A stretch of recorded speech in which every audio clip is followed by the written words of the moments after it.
Assalamualaikum warahmatullahi wabarakatuh. Jamaah pengajian umum keluarga rahmatan lil alamin yang senantiasa dirahmati Allah. Sebelum kita sampaikan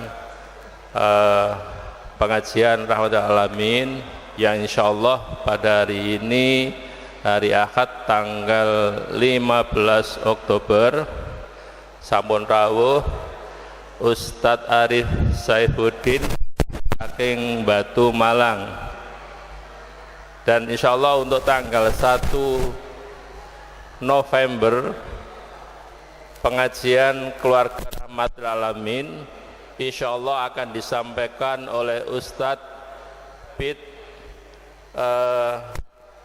dari Lamongan, insyaallah tanggal 1 November. Dan sedangkan untuk hari ini kita tadi berangkat dari Batu Malang jam 1, alhamdulillah dimudahkan, dilancarkan. Untuk itu marilah acara pengajian umum rahmatal alamin kita mulai dengan bacaan basmalah pada Ustadz Arif Saifuddin dari Batu Malang. Beliau adalah pimpinan Pondok Pesantren Al Furqon Batu Malang. Kepadanya waktu 1 jam ke depan kami persilahkan. Terima kasih. Wassalamualaikum warahmatullahi wabarakatuh.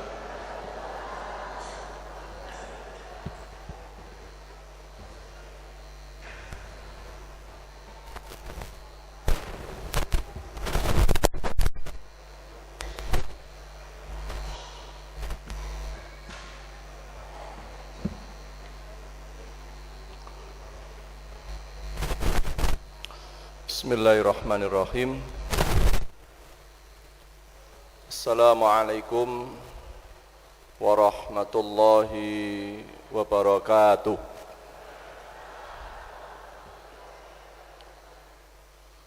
Alhamdulillahi rabbil alamin. Alhamdulillahilladzi anzala as-sakinata fi qulubil mu'minin. Nahmaduhu wa nasta'inuhu wa nastaghfiruh wa na'udzu billahi min syururi anfusina wa min sayyiati a'malina. May yahdihillahu fala mudilla lahu wa may yudlil fala hadiya lahu. Ashhadu an la ilaha illallah wahdahu la syarika lahu wa asyhadu anna Muhammadan abduhu wa rasuluh.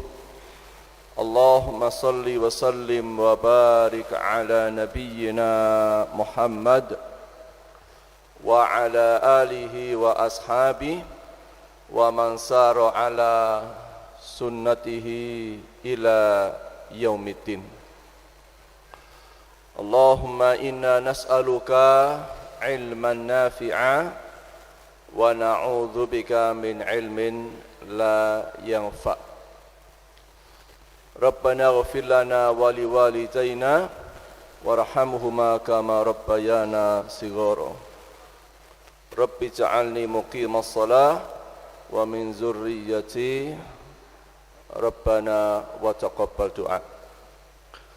Amma ba'du, Bapak Ibu yang dirahmati Allah, jamaah pengajian yang dirahmati Allah Subhanahu wa taala, tiada ungkapan paling indah di sore yang penuh berkah ini, di hari yang sangat mulia, di tempat yang mulia ini, kecuali kita mengucapkan kalimat terbaik, yaitu syukur kita kepada Allah yang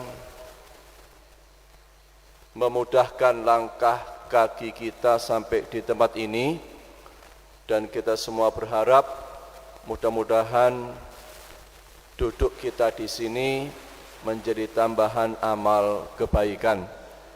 Mudah-mudahan Allah kumpulkan kita bersama di masjid ini, Allah juga kumpulkan kita semua di surga Allah Subhanahu wa taala.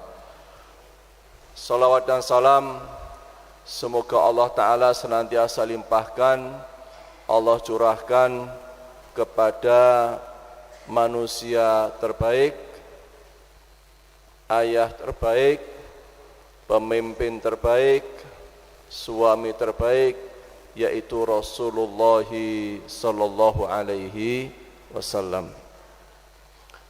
Hadirin Bapak Ibu yang dirahmati dimuliakan Allah Subhanahu wa taala. Alhamdulillah saya hari ini bisa hadir di sini. Kebetulan pas hari Ahad tidak ada urusan kantor. Dan Bapak Ibu yang berbahagia, izinkan kami sore ini menyampaikan sesuatu yang sesungguhnya sederhana. Materi yang sesungguhnya setiap hari seringkali kita dengarkan, yaitu urusan keluarga kita, persoalan rumah tangga kita. Dan di antara berbagai urusan yang paling penting di dalam hidup itu adalah urusan bagaimana kita ini berkeluarga. Dan ketahuilah sesungguhnya Bapak Ibu, setiap kita sesungguhnya adalah seorang anak. 20 tahun adalah anak, 40 tahun adalah anak. Yang hari ini usianya 60 tahun juga seorang anak sesungguhnya. Kenapa? Karena setua apapun usia kita, kita ini punya orang tua. Setua apapun umur kita, kita punya ayah dan ibu. Namun sebaliknya, tidak setiap kita adalah orang tua, karena ada seseorang yang berumah tangga, lalu Allah tidak bebani amanah dengan anak. Maka Bapak Ibu yang dirahmati Allah Subhanahu wa taala,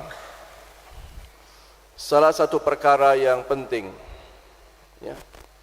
dan wajib bagi setiap kita adalah bagaimana kita ini berbakti kepada orang tua. Bagaimana seharusnya sebagai seorang anak kita berupaya membahagiakan orang tua kita, tidak saja saat orang tua kita semua masih ada hidup bersama kita, tetapi jauh lebih penting berikutnya adalah jika orang tua kita telah meninggal dunia. Hadirin Bapak Ibu rahimakumullah, jika orang tua kita masih hidup, insya Allah kita semua sudah berupaya untuk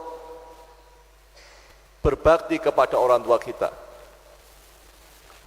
Dan saya yakin seluruh jamaah sekalian, Bapak Ibu telah memahami dengan baik untuk berupaya berbakti kepada orang tua kita. Namun satu hal yang penting adalah apa yang mesti kita lakukan jika hari ini Bapak Ibu kita telah meninggal dunia. Apa yang mesti kita perbuat untuk berbakti, untuk membahagiakan orang tua kita yang hari ini telah dimakamkan. Dan nasihat ini sesungguhnya pertama kali ingin kami sampaikan buat diri kami sendiri. Sebab hari ini bapak saya telah dimakamkan, emak saya juga telah dikuburkan. Dan di antara jamaah sekalian, kemungkinan juga sama dengan kami. Ada di antara kita yang bapak ibu kita telah meninggal dunia. Ya. Dan inilah perkara penting bagi kita yang harus kita lakukan buat orang yang paling kita cintai, orang yang paling kita sayangi, yaitu orang tua kita. Nah. Hadirin bapak ibu yang dirahmati Allah Subhanahu wa taala.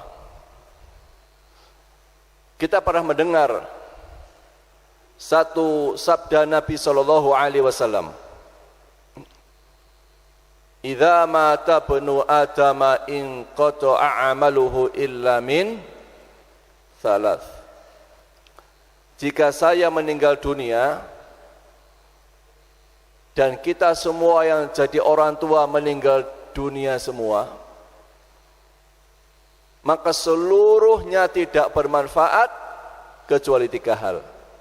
1, sedekah jariyah. 2, ilmu yang bermanfaat. 3, anak soleh yang selalu mendoakan orang tuanya. Awaladin salihin yad'ulah. Artinya, kalau kita ingin membahagiakan orang tua kita, maka sebagai seorang anak, kita harus selalu mendoakan orang tua kita. Jamaah rahimakumullah, secara umum, sesungguhnya doa seorang muslim kepada muslim yang lain itu bermanfaat. Maka Allah Subhanahu wa taala menyampaikannya kepada kita di dalam surat Al-Hasyr ayat 10. A'udzu billahi minasy syaithanir rajim. والذين جاءوا من بعدهم يقولون ربنا اغفر لنا ولإخواننا الذين سبقونا بالإيمان. Yang artinya, dan orang-orang yang datang sesudah mereka, yaitu Muhajirin dan Ansor, mereka berdoa kepada Allah. Jadi Allah ini menceritakan salah satu sifat mulia orang-orang pada zaman Rasulullah SAW, yang mereka punya keistimewaan, salah satunya yaitu kebiasaan mereka berdoa kepada Allah.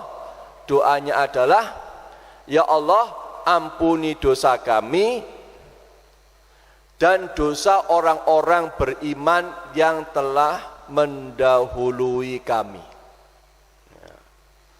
Jadi maksudnya, di zaman Nabi SAW itu, kaum muslimin di samping berdoa agar dosanya diampuni Allah, juga mendoakan saudaranya seiman yang telah wafat mendahului mereka.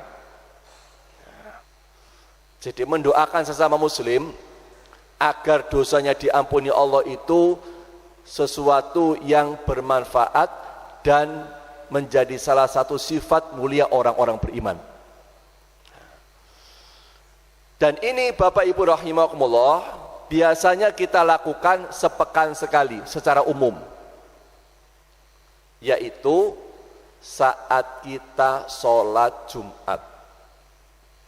Biasanya khotib itu selalu membaca doa di akhir khutbahnya, Allahumma gfir lil muslimin wal muslimat wal mu'minin wal mu'minat al ahya'i minhum wal amwat. Ya Allah, ampunilah dosa muslimin muslimat, mukminin mukminat yang masih hidup dan yang telah meninggal dunia. Jadi kita ini insya Allah setiap pekan, setiap Jumat selalu mendoakan sesama muslim, bahkan yang telah wafat sekalipun, agar dosanya diampuni oleh Allah. Nah, Bapak Ibu rahimahumullah, renungannya begini, Bapak Ibu. Jika kita sepekan sekali biasa mendoakan sesama muslim secara umum, pernahkah Bapak Ibu mendoakan tetangga jenengan atau teman atau sahabat secara khusus tanpa diminta agar dosanya diampuni Allah? Atau kira-kira gini Bapak Ibu ya, misalnya Bapak Ibu, ini desa Sumberjo, nggih, misalnya di desa Sumberjo hari ini ada yang wafat, Bapak Ibu masih ingat namanya kan? Nggih, karena baru hari ini. Tapi kalau pertanyaannya, sepekan yang lalu wafat siapa, masih ingat? Masih? Masya Allah. Sebulan yang lalu siapa yang wafat, masih ingat? Masih, Masya Allah. Setahun yang lalu siapa yang wafat? Lupa? Lupa Pak? Apalagi kalau pertanyaannya 5 tahun yang lalu siapa yang wafat, kita pasti lupa Pak. Apalagi 10 tahun yang lalu yang wafat siapa, tambah lebih lupa lagi. Kesimpulannya gini Bapak Ibu,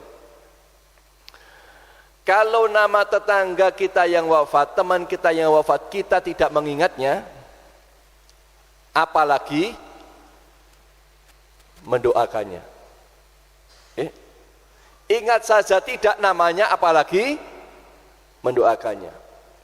Tapi demi Allah Bapak Ibu yang berbahagia, ada seseorang yang telah wafat, mungkin setahun yang lalu, mungkin 5 tahun yang lalu, mungkin 10 tahun yang lalu, mungkin pula 20 tahun yang lalu, yang mustahil kita lupakan. Siapa itu? Siapa? Orang tua kita, Bapak Ibu kita. Ngapunten, Ustadz, berapa tahun yang lalu orang tua wafat? 20 tahun yang lalu. Ngapunten, masih ingat jam meninggalnya? Masya Allah, bayangkan, orang tua beliau meninggal 24 tahun yang lalu, dan beliau masih ingat jamnya meninggal kapan. Luar biasa kan? Dan Bapak Ibu yang berbahagia, kalau kita ingat orang tua kita wafat, dan kita insya Allah selalu ingat, perkara yang paling sering kita lakukan apa? Apa? Mendoakannya. Gitu.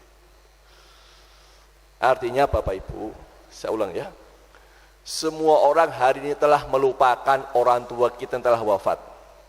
Sebagaimana kita juga, mohon maaf kita jujur saja, kita ini sudah melupakan semua tetangga kita yang wafat sekian tahun yang lalu, kita melupakan teman-teman kita yang wafat sekian puluh tahun yang lalu, tapi mustahil kita melupakan bapak ibu kita. Sehingga yang bisa diharapkan mendoakannya adalah anak-anaknya. Karena semua orang melupakan orang tua kita. Dan saat kita mendoakan orang tua kita, rata-rata kita mendoakannya berapa kali sehari? Berapa? Kapan dilakukan? Sesudah sholat 5 waktu. Bapak Ibu yang dirahmati Allah Ta'ala, mendoakan orang tua 5 kali sehari itu perkara biasa. Mohon maaf, ini perkara yang dilakukan rata-rata dan kebanyakan orang. Tapi demi Allah, anak yang sayang orang tuanya, anak yang cinta bapak ibunya, jika dia mendoakan orang tuanya bukan hanya 5 kali sesudah sholat, tapi dia akan berusaha mendoakannya di waktu-waktu mustajab. Tidak hanya sesudah sholat, tidak cukup 5 kali sesudah sholat, tetapi berusaha mencari waktu mustajab, dan dia berusaha di waktu mustajab, waktu istimewa, waktu berharga itu mendoakan orang tuanya. Contoh, waktu mustajab itu antara adzan dan iqamah. Maka ciri anak soleh yang cinta orang tuanya, yang sayang bapak ibunya, terutama yang telah wafat, khususnya para lelaki, para bapak, para suami, ketika sholat tidak berusaha masbuk atau menunggu iqamah atau bahkan menunggu adzan, tetapi saya yakin anak soleh itu akan berusaha datang ke masjid, ke musola, sholat berjamaah sebelum adzan, supaya bisa mendapatkan waktu antara adzan dan iqamah. Dan yang dilakukan antara adzan iqamah, dia paham, dia ngerti ini waktu mustajab. Yang dilakukan, mohon maaf, berdoa Bapak Ibu. Bukan, mohon maaf ya, bukan buka HP. Membaca Al-Quran pahalanya besar, iya. Tapi demi Allah, berdoa jauh lebih afdol, karena membaca Al-Quran bisa kita lakukan sesudah sholat. Maka anak yang soleh, anak yang cinta orang tuanya, antara adzan dan iqamah berdoa, Rabbi ghfirli wali walidayya warhamhuma kama rabbayani shaghira. Waktu istimewa, bukan hanya 5 kali sesudah sholat, tapi waktu yang mustajab. Apalagi contohnya waktu mustajab? Sepertiga malam terakhir sesudah sholat tahajud. Bayangkan Bapak Ibu, ya, warga Sumberjo misalnya, habis acara ini selesai, misalnya, kita kemudian sholat maghrib, sholat isya, lalu tidur. Bayangkan setelah kita tidur, jam 3 malam kita bangun, pengen tahajud. Dan Bapak Ibu misalnya punya anak remaja usia SMP SMA. Dan kita sebagai orang tua tiba-tiba ketika bangun itu penasaran dengan anak kita yang masih SMP SMA itu. Dan bayangkan apa kira-kira yang dilakukan anak saya jam 3 malam ini. Dan kemudian Bapak Ibu tiba-tiba, mohon maaf ya, mengintip dari lubang kunci kamar anak kita yang kecil itu karena penasaran. Dan bayangkan Bapak Ibu, tiba-tiba anak kita yang masih remaja sedang sholat tahajud tanpa kita minta.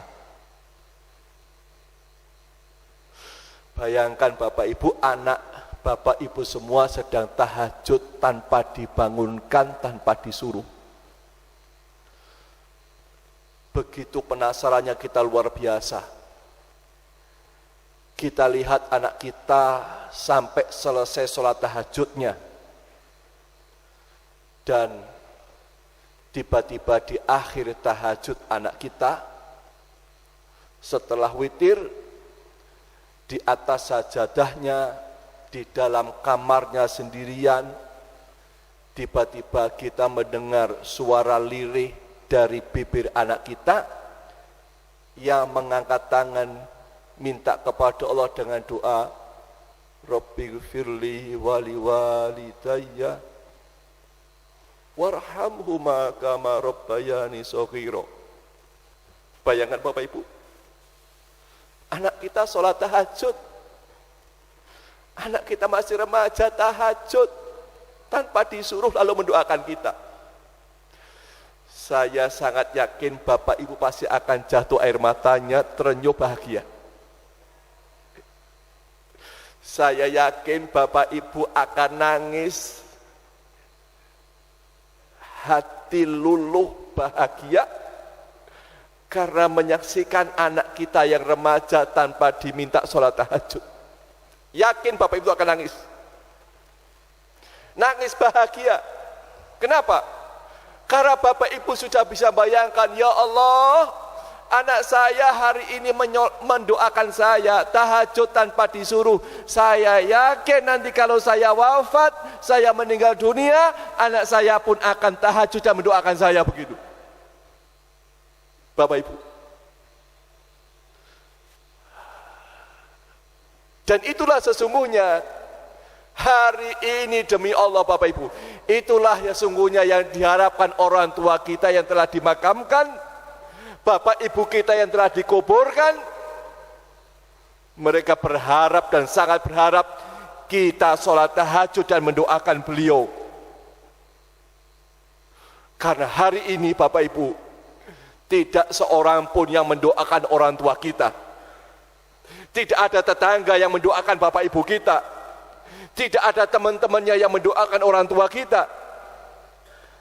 Hanya kita anaknya yang diharapkan untuk mendoakan Bapak Ibu kita. Hanya kita anaknya yang ditunggu-tunggu oleh orang tua kita di makamnya untuk mendoakan mereka. Maka mari kita cari waktu mustajab, waktu yang istimewa. Dan Bapak Ibu, mengapa kita harus mencari waktu mustajab? Tidak hanya 5 kali sesudah sholat. Mengapa kita berusaha mencari waktu istimewa berharga sampai tahajud kita untuk Bapak Ibu kita? Karena saya yakin Bapak Ibu semua sangat ingat sebagaimana kami ingat ketika kami kecil. Mohon maaf Bapak Ibu, bayangkan dulu ketika kita kecil, jam 3 malam kita rewel. Bapak Ibu kita bangun demi kita yang dicintainya. Jam 2 kita ngompol. Kantuk ibu kita, lelah bapak kita. Iya. Tapi orang tua kita bangun, akhirnya bangun demi kita anaknya yang dicintainya.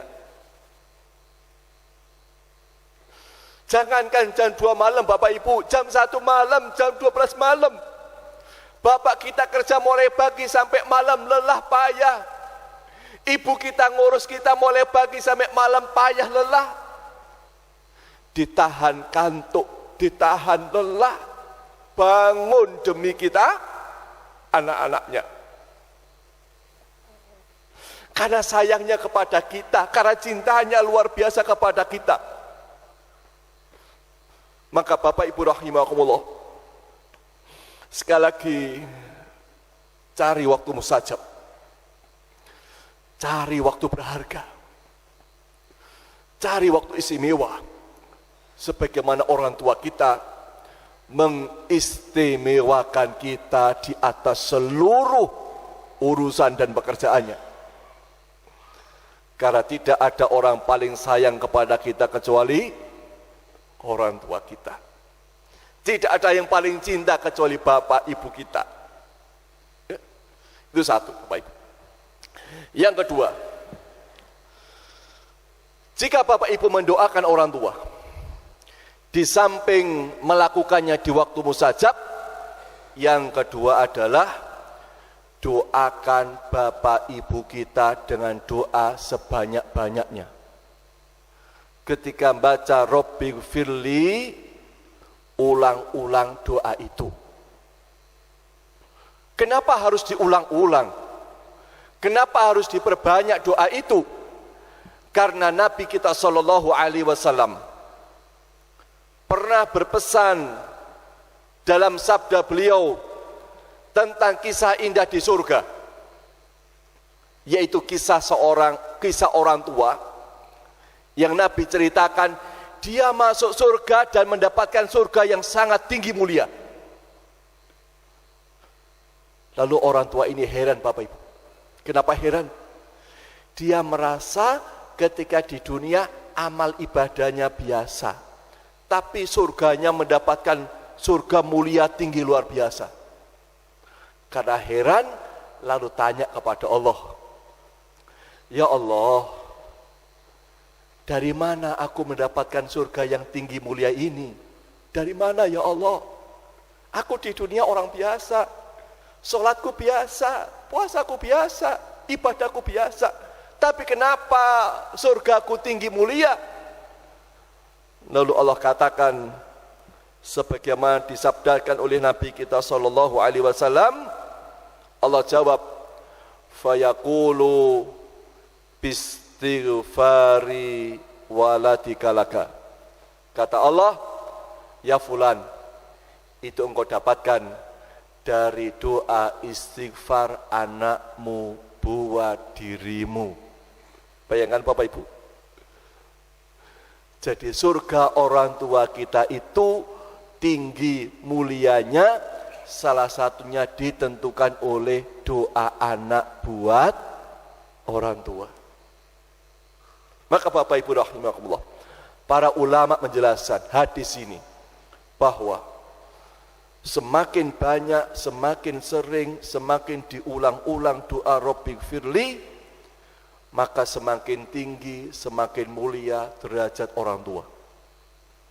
Kalau kita baca sekali, maka diangkat derajatnya 1 di surganya. Kita ulang 5 kali, diangkat 5 derajat di surganya. Kita ulang 100 kali, maka bayangkan 100 derajat orang tua kita naik di surganya. Bapak Ibu, maka kalau kita habis sholat misalnya, baca Rabbighfirli, jangan sekali lalu diletakkan tangan ini. Antara adzan iqamah, jangan pernah sekali lalu merasa cukup. Habis tahajud, jangan sekali lalu selesai. Jangan merasa lelah, jangan merasa payah, apalagi bosan. Kenapa tidak boleh begitu Bapak Ibu? Karena insya Allah Bapak Ibu akan ingat sebagaimana kami ingat ketika kami kecil. Apa itu Bapak Ibu? Dulu ketika saya kecil, mohon maaf ya, beban berat saya ketika masih bayi 5-10 kilo. Digendong sama emak saya, digendong sama bapak saya supaya tidur. Setelah digendong 1 jam belum tidur saya, kira-kira diletakkan enggak saya? Enggak toh? Enggak kan? Masih digendong.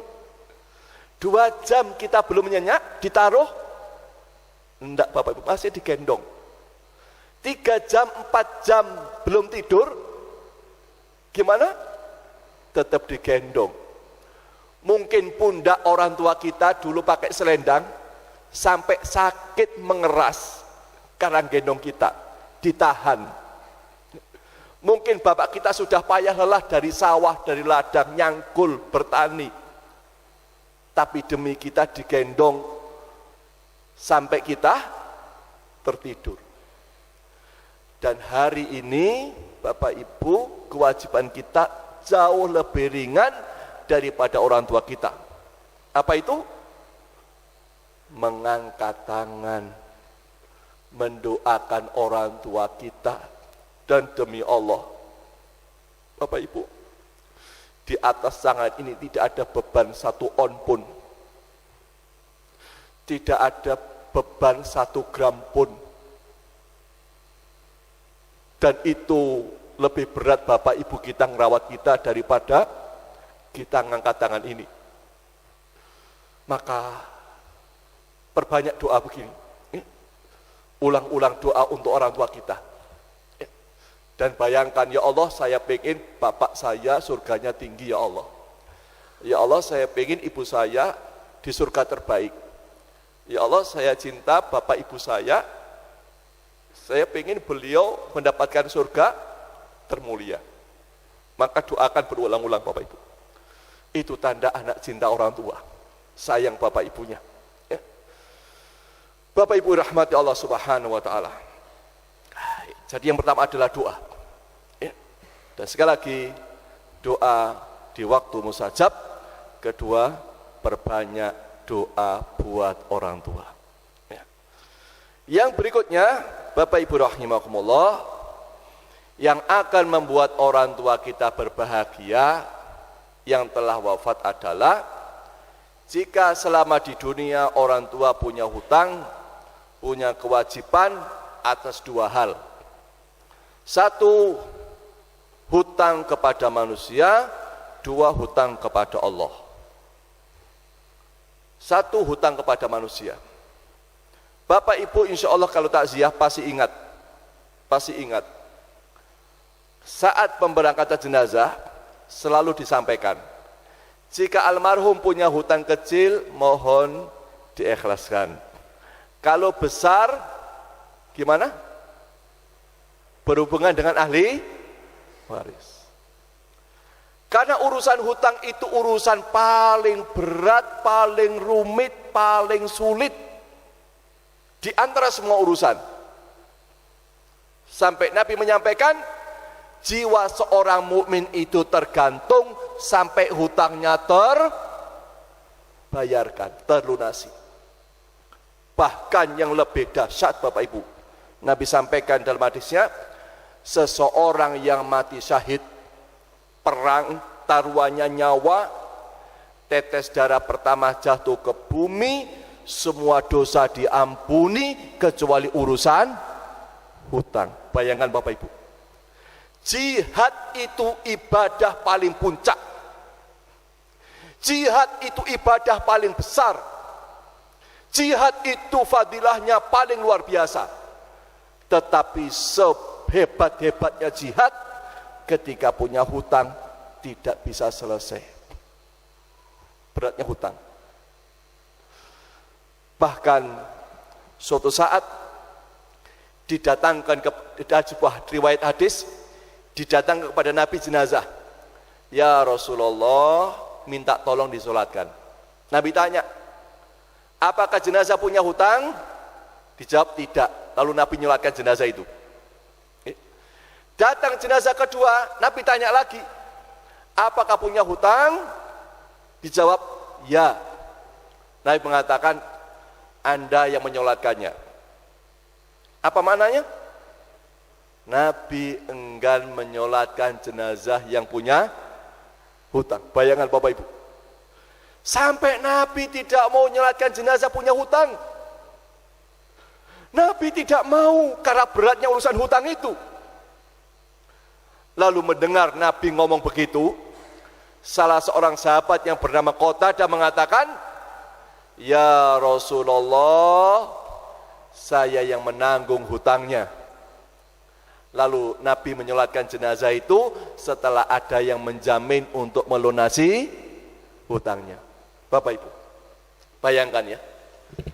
Jadi di zaman Nabi itu ada seseorang yang bukan anak, bukan ahli waris, bukan keluarga, menjamin melunasi hutang sahabatnya karena Nabi enggan menyolatkannya. Diselesaikan hutang itu. Pertanyaannya Bapak Ibu, ngapunten nggih, di Sumberjo ini, mohon maaf. Pernahkah Bapak Ibu mendengar kisah nyata ada tetangga kita wafat, tetangga yang lain nanggung hutangnya? Wonten? Wonten? Boten wonten? Tidak ada Bapak Ibu. Mulai Batu sampai sini sama. Kesimpulannya Bapak Ibu, kesimpulannya ini. Mustahil kalau orang tua kita punya hutang, orang lain membayarkan hutang orang tua kita. Hanya anak yang bisa menyelamatkan bapak ibunya. Dan itu tidak semua anak, hanya anak yang soleh. Sebagaimana yang bisa mendoakan orang tua hanya anak yang soleh. Karena kalau anaknya nggak soleh, Wong buat dia saja dia tidak berdoa, dia tidak sholat, dia tidak ibadah, apalagi buat orang tuanya. Maka begitu pula anak yang enggak soleh tidak mungkin akan menyelamatkan orang tua urusan hutang kepada manusia. Karena anak yang enggak soleh itu lebih cinta dunia daripada surga. Dia enggak paham berbakti kepada bapak ibunya, dia tidak ngerti membahagiakan orang tua. Yang dia ngerti hanya harta, uang, dunia, kekayaan, begitu saja. Maka seringkali bapak ibu yang berbahagia, kita saksikan ada anak-anak yang kemudian bertengkar sesama saudara gara-gara urusan warisan. Na'udzubillah min dzalik. Na'udzubillah min dzalik. Kenapa? Karena ini model anak-anak yang enggak ngerti agama, enggak paham berbakti kepada orang tua, tidak ngerti cara membahagiakan bapak ibunya. Karena anak enggak soleh hanya dunia, harta, kekayaan, uang, begitu saja urusannya. Maka bapak ibu rahimakumullah, demi Allah saya katakan hari ini, didik anak-anak kita cinta akhirat di atas segala-galanya. Didik anak kita urusan agama di antara semua urusan. Kenapa? Boleh anak kita pinter bahasa Inggris, boleh. Tidak dilarang anak kita fisikanya nomor 1, enggak dilarang. Silakan anaknya dikursuskan matematika nilainya 10. Tapi kalau anak kita hanya pinter ngitung matematika, kalau bapak ibunya wafat, dia hanya bisa ngitung warisan. Dan itu musibah buat orang tua, dan itu bencana buat bapak ibunya. Bapak ibu rahimakumullah, bahkan ada kisah nyata di Kota Batu. Bapak ibu, saya di KUA, Pak Mudin suatu saat cerita sama saya gini, Pak Arif, suatu saat saya pernah memberangkatkan jenazah. Tanpa disuruh saya menyampaikan urusan hutang kepada orang yang takziah.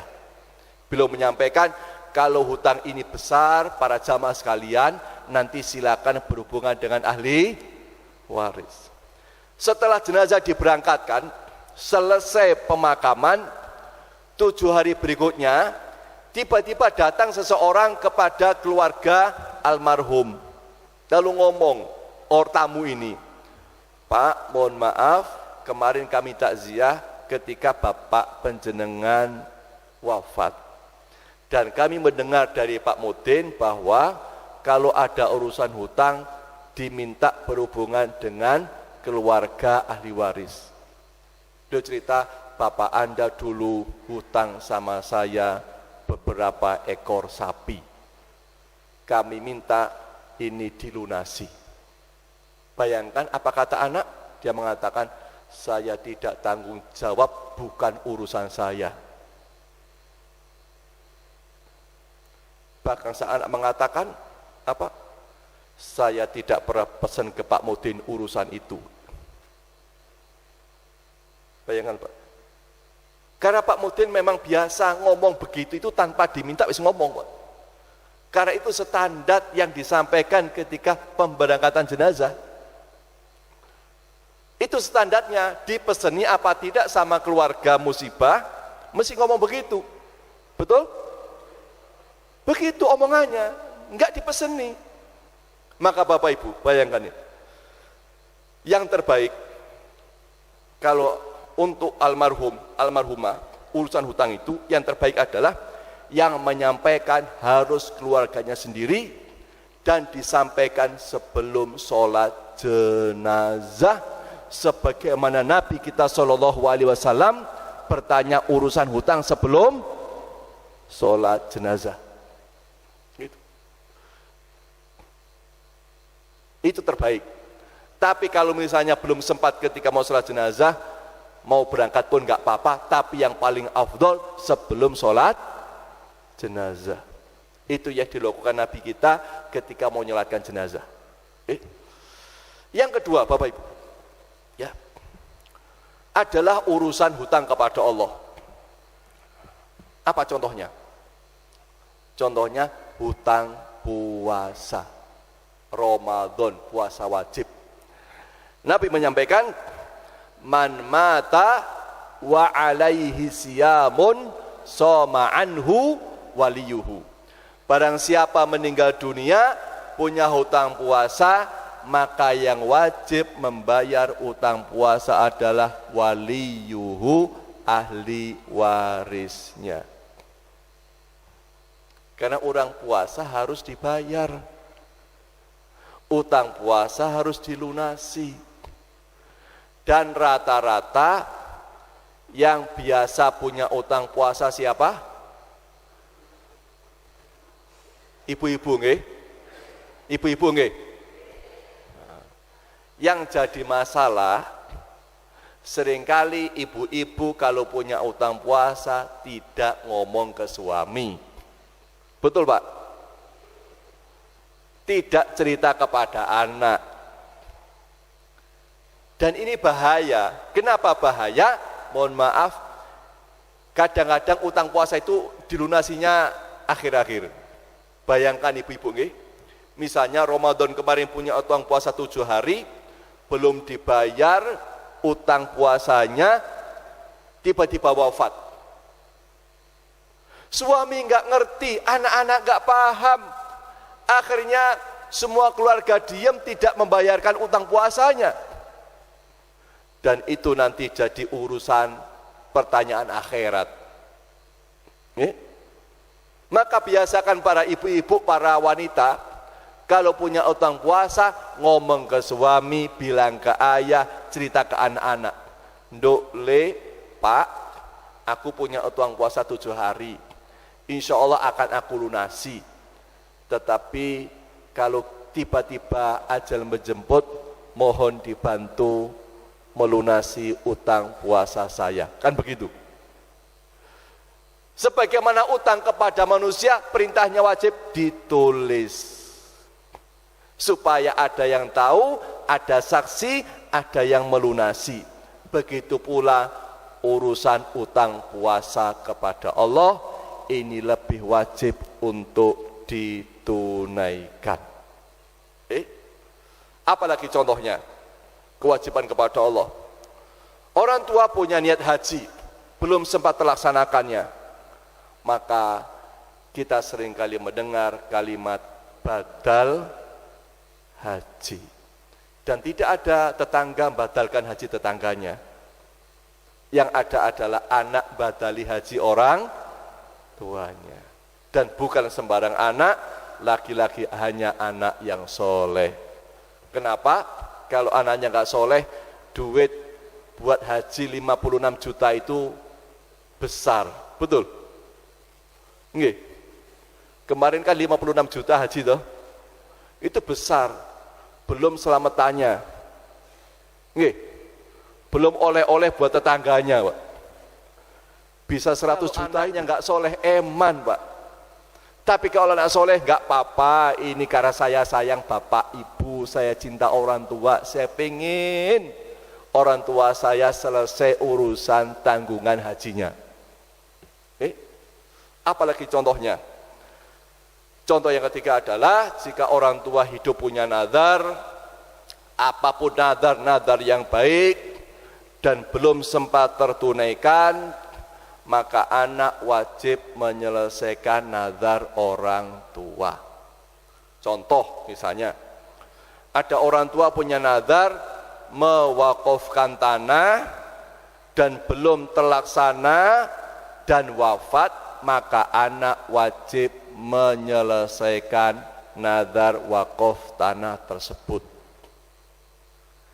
Tidak boleh kemudian anak menyembunyikannya, diam-diam, pura-pura nggak tahu, lalu nggak diwakafkan karena nggak ada saksi, nggak ada yang paham. Dan ini Bapak Ibu pernah hampir terjadi di tempat kami.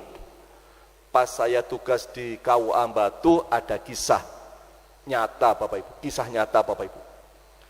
Kisah ada seorang ayah punya 4 anak, 1 istri.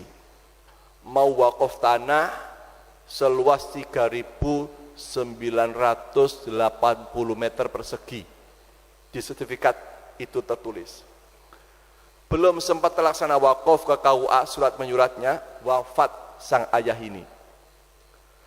Lalu 4 anak sama 1 istri berunding. Tiba-tiba satu anak mengatakan separuh, Pak. Bayangkan, separuh. Padahal tanah di Batu itu bukan murah, Pak, mahal. Bapak Ibu kalau ke Batu, ke alun-alun, atau namanya bakso kota pojok itu, luasa 40 meter persegi, laku 1,6 M. 40 meter persegi laku 1,6 M. Berapa 1 meter? 40 juta. Di Batu ada tanah 1 meter 40 juta, Pak. Saya enggak ngomong 40 juta, misalnya harganya 5 juta saja. Kali 4.000 meter berapa? 20 M. Dan sang anak mulai silo dengan 10 M. Bayangkan itu. Untungnya ketika itu 3 anak yang lain dan 1 ibunya bilang semuanya. Akhirnya diwakafkan semuanya karena 1 anak kalah dengan 3 anak dan 1 ibunya. Ini apa artinya Bapak Ibu? Pentingnya kita punya anak soleh yang akan menyelamatkan orang tua. Maka didik anak-anak kita jadi anak soleh, karena anak soleh itulah penyelamat orang tua. Ya. Yang ketiga Bapak Ibu, yang ketiga, setelah doa, kemudian yang kedua adalah hutang atau kewajiban manusia dan kepada Allah. Yang ketiga, yang akan membahagiakan orang tua yang telah wafat adalah amal ibadah kita, kebaikan anaknya. Kenapa? Karena sesungguhnya semua amal ibadah anak soleh itu pahalanya otomatis mengalir dinikmati bapak ibunya. Semua amal ibadah anak itu otomatis nyampe pula dinikmati orang tuanya. Nabi SAW menyampaikan kabar gembira tentang itu. Dalam hadis beliau, inna min atyabi ma akalar rajulu min kasbihi wa waladuhu min kasbihi. Sesungguhnya makanan terbaik seseorang adalah makanan hasil jerih payah kerjanya sendiri, dan anak adalah hasil jerih payah orang tua. Karena anak itu hasil jerih payah orang tua, kita semua hasil didikan kelelahan bapak ibu kita. Kita jadi baik karena nasihat-nasihat bapak ibu kita, maka sesungguhnya amal soleh kita pun pahalanya nyampe kepada orang tua kita. Bapak ibu yang berbahagia, saya sampaikan kisah penutup terkait dengan ini. Bapak ibu yang berbahagia, kisah ini terjadi kira-kira 10 tahun yang lalu. Ketika itu bapak saya masih ada, emak saya masih hidup. Ketika itu saya masih punya anak 3. Jam 4 kira-kira, istri saya sedang ada acara keluar rumah, ada acara taklim. Saya di rumah sendirian. 3 anak saya sedang tidur di ruang tengah. Tiba-tiba, tanpa saya duga, emak saya yang usianya ketika itu 62 tahun, tiba-tiba datang ke rumah saya. Emak saya 62 tahun usianya, merawat 10 anaknya sendirian Bapak Ibu. Saudara saya 10. Bayangkan Bapak Ibu, seorang wanita usia 62 tahun merawat 10 anak sendirian tanpa pembantu. Tidak ada kulkas Bapak Ibu, nggak ada magicom, nggak ada setrika listrik, nggak ada pampers, nggak ada kompor gas, semuanya manual. Jangan bayangkan kayak apa fisik seorang wanita 62 tahun merawat 10 anak sendirian. Udah habis tenaganya, tubuhnya untuk merawat 10 anaknya. Dan emak saya datang ke rumah saya jalan kaki 200 meter dari rumah emak ke rumah saya, tertatih-tatih perlahan-lahan ke rumah saya. Bukan saya ke rumah emak saya, tapi emak ke rumah saya. Tanda apa itu? Tanda sayang, tanda cinta luar biasa sama saya. Ketika emak saya sampai di depan rumah, saya bukakan pintu rumah itu. Saya gandeng tangan emak saya ke dalam rumah saya. Saya dudukkan di kursi. Karena emak saya tidak bisa lagi duduk di lantai. Lalu saya dan emak bincang-bincang, ngobrol tentang kehidupan beliau. Puluhan tahun rawat anaknya sendirian. Dengan penuh kelelahan, berkali-kali sakit, dengan beban yang berat, kehidupan yang sulit ketika itu. Setelah emak menceritakan semua kisah hidupnya yang luar biasa itu, pada satu titik, Bapak Ibu, saya pegang tangan emak saya yang keributan itu. Saya pegang dengan kedua tangan saya. Dan saya pandang wajah beliau yang lelah dimakan usia dan kelelahan merawat anaknya. Lalu saya sampaikan satu kalimat kepada mak saya hari itu. Saya sampaikan kepada mak saya satu kalimat. Mak, anakmu ini mak, dalam hidupku hanya ada satu terbesar yang aku inginkan mak. Aku ingin ketemu emak dan bapak di surga. Tiba-tiba emak saya nangis Bapak Ibu. Jatuh air matanya. Kita lihat nangis gitu. Nangis.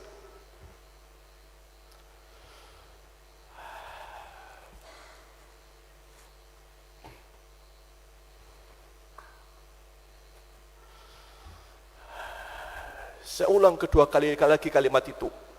Mak, demi Allah mak, anakmu ini hanya pengen satu terbesar. Pengen ketemu emak dan bapak di surga, nggak ada yang lain. Tambah nangis mak saya Bapak Ibu. Tambah nangis luar biasa.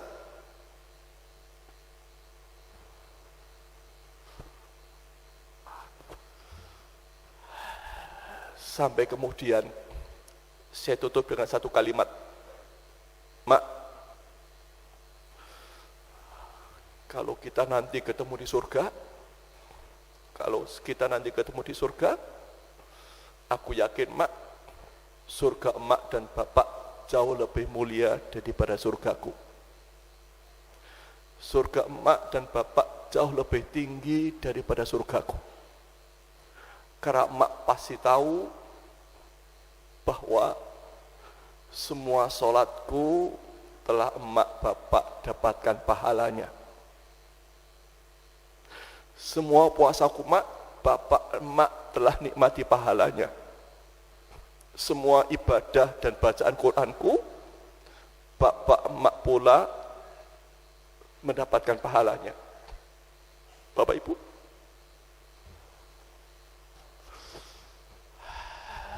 emak saya tambah nangis.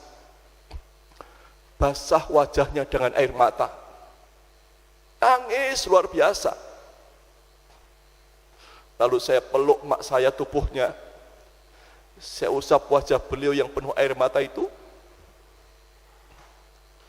Dan hari itulah Bapak Ibu, ketika usia saya 40 tahun, saya melihat emak saya sangat berbahagia. Kenapa?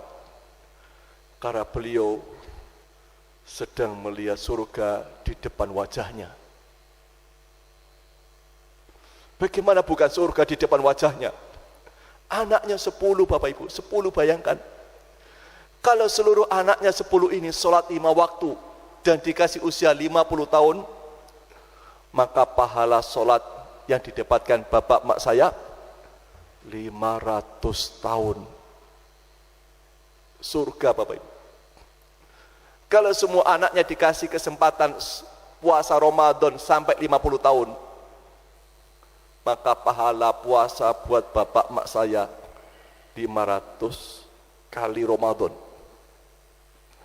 Kalau seluruh anaknya misalnya setahun sekali bisa khatam sekali saja, maka pahala baca Quran khatam buat bapak mak saya 500 kali khatam. Bapak Ibu bahagia. Hari ini kita semua duduk ngaji di sini. Berangkat dari rumah niatannya mencari ilmu karena Allah. Demi Allah hari ini bukan hanya kita sendiri yang mendapatkan pahalanya, tapi hari ini Bapak Ibu kita pula mendapatkan pahalanya dari duduknya kita di sini. Dan saya berangkat dari Batu Bapak Ibu. Saya juga berdoa, ya Allah, berikan pahala terbaik berlipat-lipat buat bapak mak saya hadirnya saya di sini. Itu Bapak Ibu. Kalau hari ini Bapak Ibu kita bisa melihat wajah bapak kita di makamnya, bapak kita akan tersenyum bahagia. Orang tua akan mengatakan kepada kita, kalau bisa, nak, terima kasih engkau telah memberikan pahala buat bapak dan emak hari ini. Tadi asar Bapak Ibu, orang tua kita kalau bisa ngomong akan ngomong, nak, terima kasih, bapak emak sudah nggak bisa sholat lagi di makam, tapi engkau telah memberikan pahala sholat buat bapak dan emak hari ini. Karena itu Bapak Ibu, kalau kita ingin membahagiakan orang tua kita, membuat mereka bahagia yang hari ini di makamnya, maka beribadah kepada Allah dan carilah ibadah yang pahalanya besar. Jangan kikir untuk memberikan pahala, jangan pelit memberikan pahala. Apa itu contohnya? Ketika seorang lelaki khususnya, ketika kita para lelaki sholatnya di rumah, kita hanya memberikan pahala 1 buat orang tua kita, maka sholatlah berjamaah di masjid, berikan pahala 27 kali lipat buat orang tua kita. Bapak Ibu, siapa di antara Bapak Ibu yang pernah sehari ngasih orang tuanya rutin sehari 1 juta? Ada? 100 ribu ada? Enggak ada. 50 ribu rutin tiap hari ada? Enggak ada. Tapi demi Allah, ada seseorang yang ngasih orang tuanya lebih daripada itu tiap hari rutin. Siapa itu? Seorang anak yang sebelum subuh selalu sholat 2 rakaat. Apa kata Nabi kita? Rakaat sebelum fajar khairun minad dunya wa ma fiha. 2 rakaat sebelum subuh itu lebih baik daripada dunia dan seisinya. Maka berikan kekayaan yang lebih berharga daripada dunia dan seisinya. Walaupun di tangan kita tidak ada uang, tidak ada bermiliar-miliar uang, tidak ada triliunan uang, tapi kita bisa memberikan sesuatu yang lebih mahal daripada dunia dan seisinya, salah satunya dengan sholat 2 rakaat sebelum subuh. Itulah Bapak Ibu rahimakumullah, cara terbaik buat kita membahagiakan orang tua kita, sehingga kita nantinya akan berjumpa Bapak Ibu kita di surga Allah Subhanahu wa ta'ala. Sekali lagi ingat 3 hal. Satu, doakan orang tua. Dan doakan di waktu mustajab dan berbanyak doa. Yang kedua, selesaikan semua urusan hutang kepada manusia dan kepada Allah. Yang ketiga, beribadah dengan mencari pahala terbesar. Mudah-mudahan semua amal ibadah kita diterima Allah Subhanahu wa taala. Dan kita tutup dengan memohon kepada Allah, berdoa kepada Allah di majelis yang berkah. Mudah-mudahan doa kita semua, khususnya buat Bapak Ibu kita, diijabah Allah Subhanahu wa taala. Bismillahirrahmanirrahim. Allahumma salli wa sallim wa barik ala nabiyyina Muhammadin walhamdulillahi rabbil alamin. Rabbana ighfir lana wa liwalidayna. Rabbana ighfir lana wa liwalidayna warhamhuma ya Allah kama rabbayana shighara. Ya Allah, ampuni dosa kami yang ada di masjid ini. Ya Allah, ampuni sebanyak apapun dosa-dosa yang pernah kami lakukan. Ampuni sebusuk apapun kami dengan semua masa lalu kami. Ya Allah, kalau hari ini orang tua kami masih hidup bersama kami, mudahkan kami berbakti kepada orang tua kami. Ringankan kami membahagiakan bapak ibu kami. Jangan jadikan sisa usia kami durhaka kepada orang tua kami. Berikan kepada orang tua kami sisa usia yang berkah, umur yang berkah, kesehatan yang berkah, supaya orang tua kami bisa menambah amal kebaikannya. Ya Allah, jika hari ini orang tua kami ada yang telah wafat, ampuni dosanya ya Allah. Ampuni seluruh kesalahannya. Mungkin orang tua kami dulu tidak sholat, ampuni ya Allah.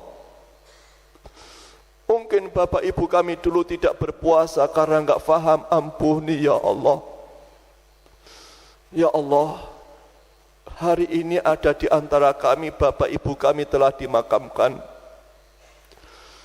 Maka jadikan kuburnya sebagai taman surga ya Allah. Berikan cahaya di makam orang tua kami. Luaskan kubur-kubur bapak ibu kami. Jadikan makamnya tempat istirahat terbaik buat orang tua kami. Dan terima semua amal kebaikan bapak ibu kami. Dan jadikan amal baiknya sebagai teman terbaik di kuburnya ya Allah. Ya Allah, jauhkan orang tua kami dari siksa kuburnya. Selamatkan bapak ibu kami dari azab kuburnya. Rahmati orang tua kami. Cintai bapak ibu kami. Bahagiakan orang tua kami ya Allah. Dan maafkan kami anak-anaknya yang belum bisa membahagiakan orang tua kami. Ampuni dosa-dosa kami kepada orang tua kami.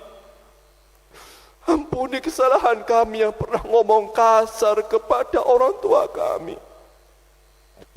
Ampuni dosa kami yang pernah membentak bapak ibu kami.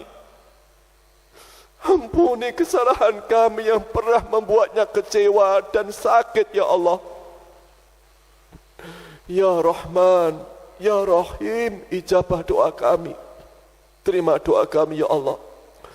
Rabbana hab lana min azwajina wa dhurriyyatina qurrata a'yun waj'alna lil muttaqina imama. Waj'alna lil muttaqina imama. Ya Allah, bimbing kami semua yang hadir di sini menjadi orang tua terbaik untuk anak-anak kami. Mudahkan kami mendidik anak-anak kami. Ringankan kami menasihati anak-anak kami. Dan bimbing anak-anak kami ya Allah agar menjadi anak yang soleh solehah.